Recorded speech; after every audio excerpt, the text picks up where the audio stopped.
everyone, this is Mel Stevens. Welcome back to my YouTube channel. I hope everyone is going well. Today I am going to do the blind and visually impaired people, or VIP tag. But in Australia we have a different word for visually impaired. We call them vision impaired people. So I am going to refer to it throughout this video as vision impaired. In America, which is, I believe, where this tag started off, they are called visually impaired people. But in Australia, we, quote, visually, unquote, impaired people like to call ourselves vision impaired because in our kind of language, a visually impaired person is someone who doesn't look very good. So we'll just leave that aside and we'll talk about vision and visually impaired people another day. I'm going to also apologise for the headphone in the ear look. I wanted to do this video. I already had it done and then my audio was terrible because I had the iPad on its edge, hence covering the microphone. So I have the headphone in the ear because of the microphone. So I'm going to get into this video now so I'm just not rambling for half an hour. So there are 10 questions here on a piece of braille paper. Probably just looked like I held up a blank piece of paper to you sighted people, but I didn't. It's got lots and lots of words on it. So question 1 says, what medical condition caused you to be blind or vision impaired? I have rod cone dystrophy, which is a genetic disorder, and it is also degenerative.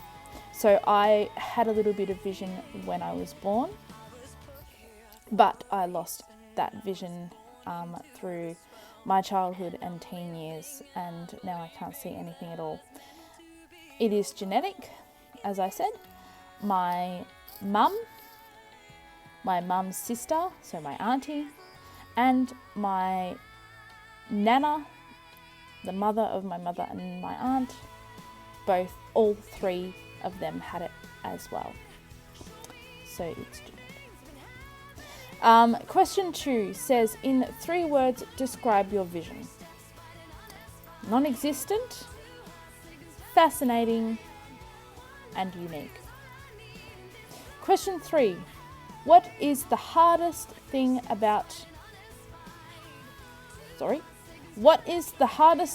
to do being blind or vision impaired? Because I live in a really rural part of Australia, I'm going to say that the hardest thing to do being blind or vision impaired is to get to places on my own, out of town especially.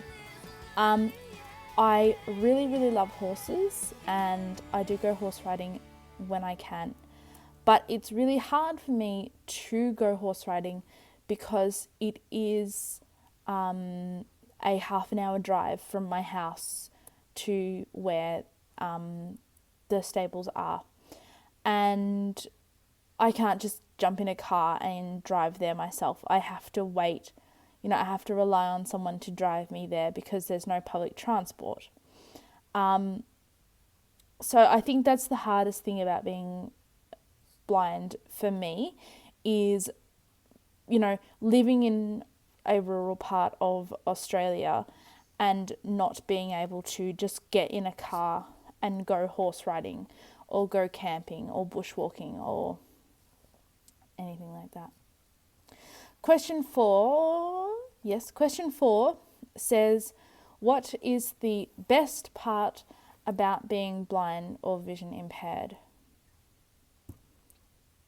Honestly, I don't know.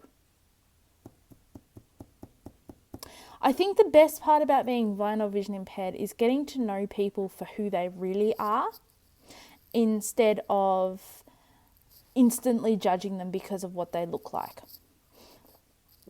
So I know a lot of sighted people look at people as they're walking up to them or whatever, and they can instantly judge them. And they may decide not to talk to that person because of what they look like. I don't know, I'm just guessing here. So, like, if someone walks up to you and they're overweight, or they don't wear makeup, or they don't wear a particular kind of clothing, or, something else about them just doesn't look right, a sighted person may not necessarily talk to that person. But because I can't see a person as they're walking up to me, and I only get to know them judging by their conversation, I think it's easier and more fun getting to know someone, because I'm not kind of clouded by what I see and my judgment of what I see about that person. So I hope that makes sense.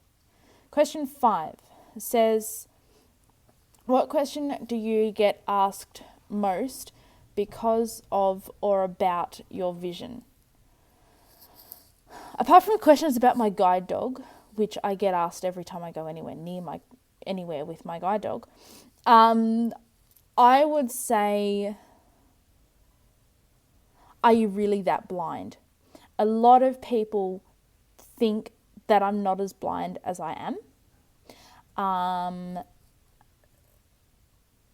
And they're kind of put off, I guess, by the fact, by their perception of blind versus reality of what I kind of do and see and act and everything. So I think that's the main thing, is people ask a lot, are you really that blind? Or, you can, what can you see? Or like what, can you really not see it all? And all variations of that. Question 6, do you have a cane, a guide dog, or neither?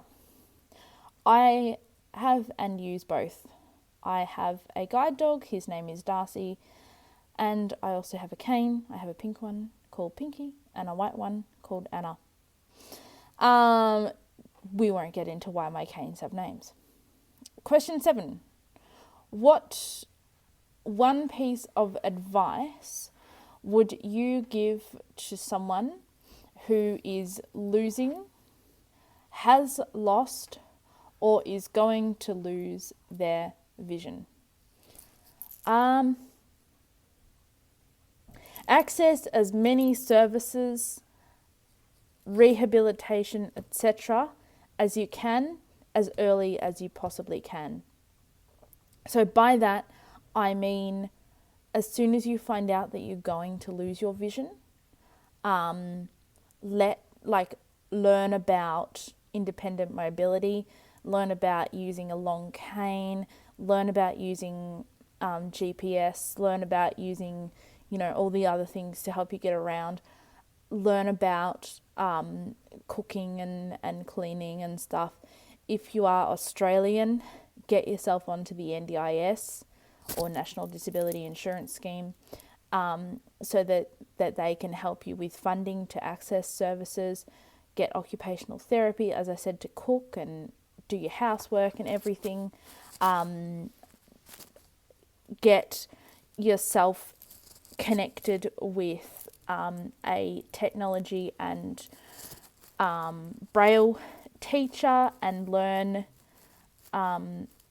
to read and write Braille, learn how to use technology as a blind and vision impaired person, and just get as many services as you can as early into your vision impaired journey as you possibly can, because that will really help you be independent as you lose your vision. And the more confident and comfortable you are with your new circumstance, the better off I think you'll be. I was never fully sighted. I had a small percentage of vision when I was young, but I still had access to all of those services. And, here I am today doing what I do. So get as much rehabilitation as you possibly can and learn as many things as you possibly can as early into your journey as possible. So question 8 reads, what one piece of advice, what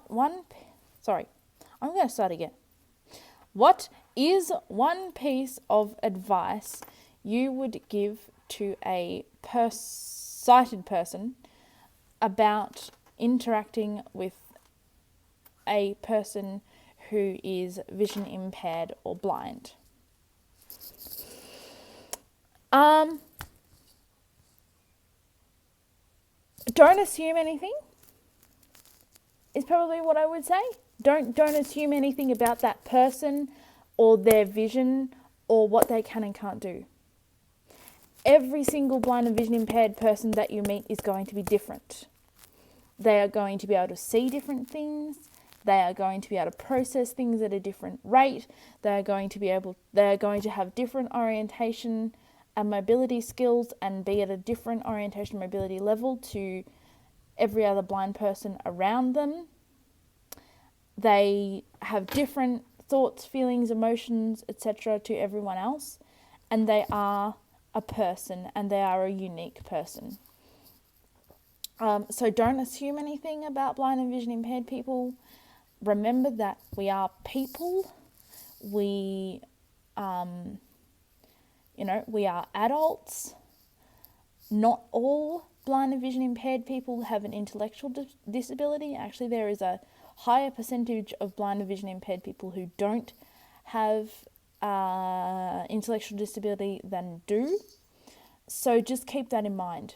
Don't assume anything about the person and don't treat them, just don't treat them in a way that you wouldn't want to be treated. Yeah, I think I'll leave that there because I could go on about that forever. Question 9, second last question, is why did you join YouTube? Because I wanted to teach people about blindness and vision impairment. I want to start my own, or I'm trying to start my own business doing motivational speaking and personal motivational speaking and things like that. I really want to educate about blindness and vision impairment, and I love filming videos. So they are the 3 reasons why I joined the YouTube community. And I love it. I'm glad I came. And the last question is, name 3 people to do this tag next. I'm just trying to think of blind people that I know who have YouTube. Lizzie Sullivan, that's one. Judy Potts and Glenn Bracegirdle. If you guys don't want to do it as a full-blown YouTube video, I fully understand that because not everyone wants to do YouTube videos. But if you have a blog, write it on your blog, or even just write your answers to the questions in the comment section below. So I'm going to finish there, guys, because I've been going on for a while, 14 minutes and 2 seconds, and I want to get this video uploaded to YouTube, and I'm going out tonight, so I want to get ready. I am going to write the questions down in the description box. I'm going to link the video that I saw initially of this tag by Molly Burke into the description as well. And I am hopefully going to keep an eye out for your tags, Judy, Lizzie, and Glenn. So thanks a lot for watching again, guys. Remember to like the video, add a comment below if you want to say hi or if you have any more video requests. Share my channel with your friends and family, and subscribe to my channel and click the notifications so that you get informed when I upload new videos. So thanks so much for watching, guys, and I'll see you next time. Bye.